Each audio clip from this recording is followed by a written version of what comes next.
À tous et à toutes, bien le bonjour. C'est un plaisir pour nous de vous retrouver dans votre émission matinale, le meilleur réveil. C'est le tout premier numéro pour le compte de cette semaine, chers amis internautes. Les rubriques, elles n'ont pas changé. Nous allons donc démarrer tout de suite et maintenant avec la revue des titres. Cette rubrique qui annonce l'arrivée d'Amanda Esmeralda Daké sur ce plateau. Amanda Esmeralda Daké, bien le bonjour. Bonjour à vous, Latifa.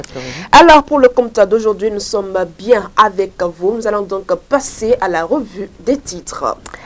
Nous démarrons la revue des titres de ce matin par notre quotidien Maison La Guérite. La Guérite qui titre à la manchette ce matin: élection générale au Bénin, ce qui risque de se passer en 2026. En sa fausse manchette, il affiche concours féminin d'oratoire. Elle parle les finalistes de l'UEME, Zou, Littoral et Atlantique, connus. À son oreille, le quotidien d'Akonaboué aborde tout sur l'appendicite. Et pour finir, séance de prière à la mosquée de Dédokbo, Ataorenouho exprime sa gratitude. Le 4e arrondissement se réjouit de retrouver son bienfaiteur. Eh bien, nous continuons la revue des titres de ce jour avec le quotidien Le Matinal qui titre « Existence fonctionnelle des sièges nationaux et départementaux des partis politiques en situation irrégulière ». Nous continuons toujours la revue de ce jour avec Dynamisme Info qui placade aujourd'hui code électoral pour 2026. L'opposition exprime ses inquiétudes à la CEDEAO. Bénin Intelligence s'installe avec le secteur de la santé et parle de la faillite à la reconnaissance. Matin libre placade ce matin. Réforme électorale au Bénin, l'opposition interpelle la CEDEAO. Nord-Sud quotidien quant à lui parle également politique et principalement de plusieurs partis qui risquent de perdre leur statut. Fraternité à son tour placade ce matin: réforme du système partisan au Bénin, le vrai visage des partis politiques. Une dizaine de partis dans l'illégalité. Le leader du jour ce matin titre en manchette: audience du nouveau président de la RAC à l'Assemblée nationale, échange fructueux entre le président Louis Vlavonou et Edouard Aloko. Le journal public La Nation à son tour affiche ce matin: existence fonctionnelle des partis politiques, la Sénat constate des irrégularités. Le Béninois libéré quant à lui parle du sommet du futur des Nations Unies, dialogue interactif.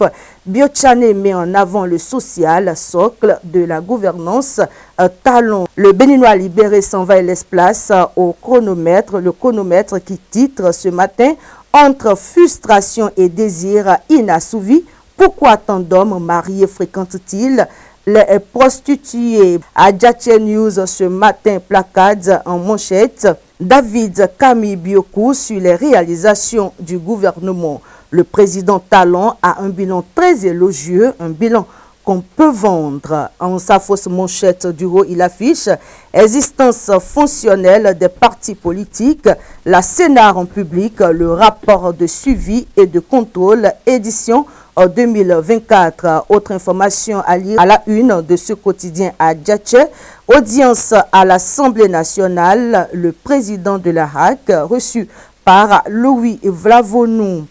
Fin de la 2e édition des rencontres intergénérationnelles des femmes leaders politiques du Bénin. Les participantes repartent de Niki très satisfaites. Projet Jeunes, Éducation et Santé. Fin du premier bootcamp à Natitengou. 50 jeunes formés. La boussole s'installe également ce matin avec les mesures sociales prévues par le projet de budget de l'État 2025.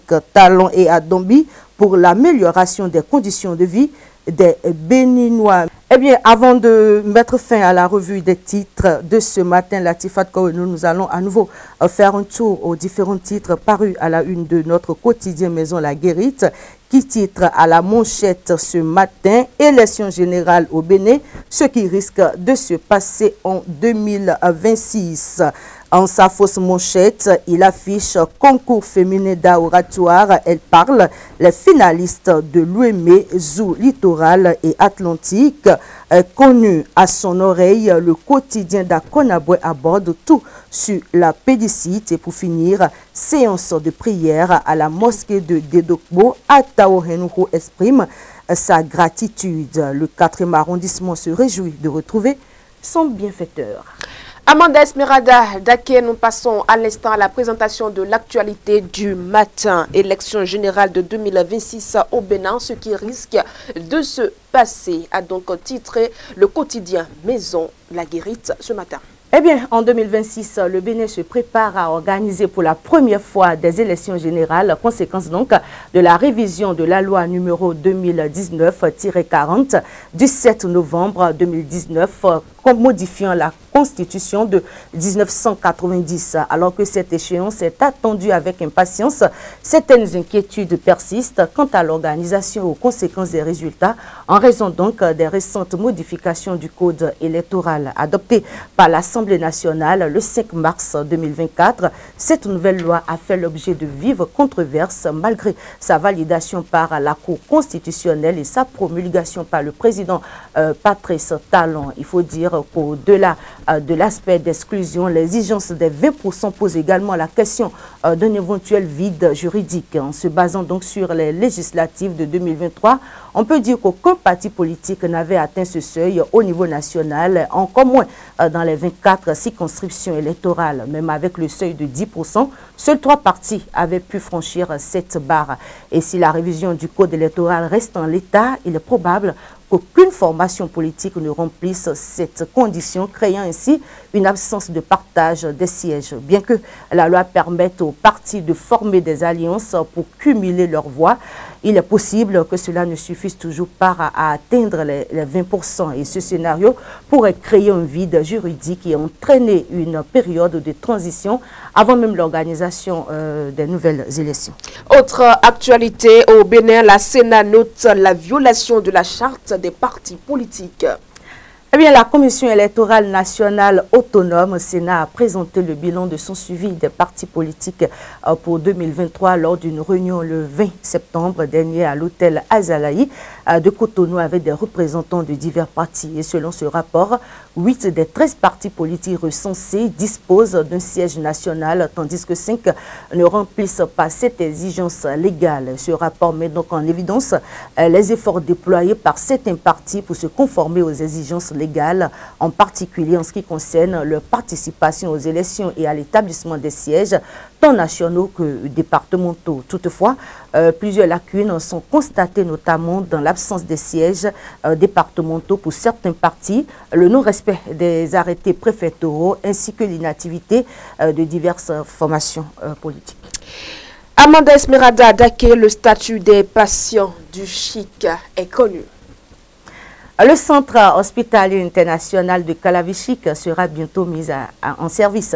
Et à la faveur donc d'une reddition de comptes, jeudi dernier, le ministre de la Santé, Benjamin Humpati, puisque c'est de lui qu'il s'agit, est revenu sur le statut des patients qui seront accueillis dans ce centre hospitalier. Selon les propos du ministre, ce centre n'a pas pour vocation d'accueillir tout le monde. Et il a bien dit, ce n'est pas tout venant qui va venir, a précisé donc Benjamin Humpati. À l'entendre, cet hôpital de référence serait donc le dernier recours quand on se réfère à la pyramide sanitaire constituée dans des hôpitaux de zone, des centres hospitaliers départementaux et des centres hospitaliers universitaires dont le CNHU. Pour ce qui est de la mise en service de cet hôpital de référence, Benjamin Humpati a fait savoir que les derniers réglages sont en cours pour que d'ici et bien sûr la fin de cette année 2024, le centre soit ouvert aux bénéficiaires.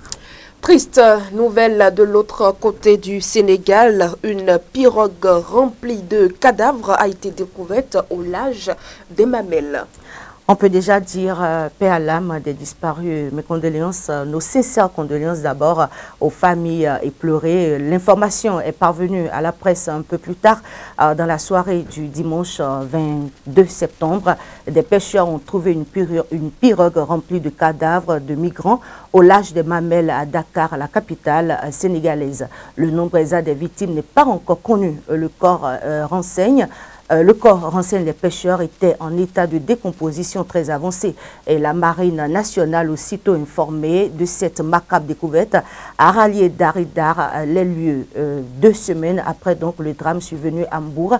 Cette découverte vient noircir encore plus le tableau de l'immigration irrégulière. Nous passons à une autre information. Au Ghana, plusieurs dizaines de militants de la société civile ont été arrêtés lors d'une manifestation à Accra.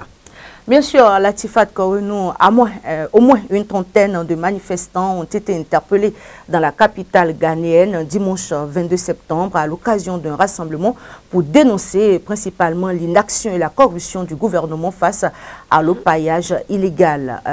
Ces organisateurs dénoncent une grave entrave à la liberté de manifester. Les organisateurs de la mobilisation, eux, dénoncent une grave entrave à la liberté de manifester et évoquent de leur côté le chiffre de 32 arrestations, dont celle d'un enfant de 8 ans. Quant à Démocratie Orb, elle accuse la police d'empêcher les manifestants d'avoir accès à un avocat.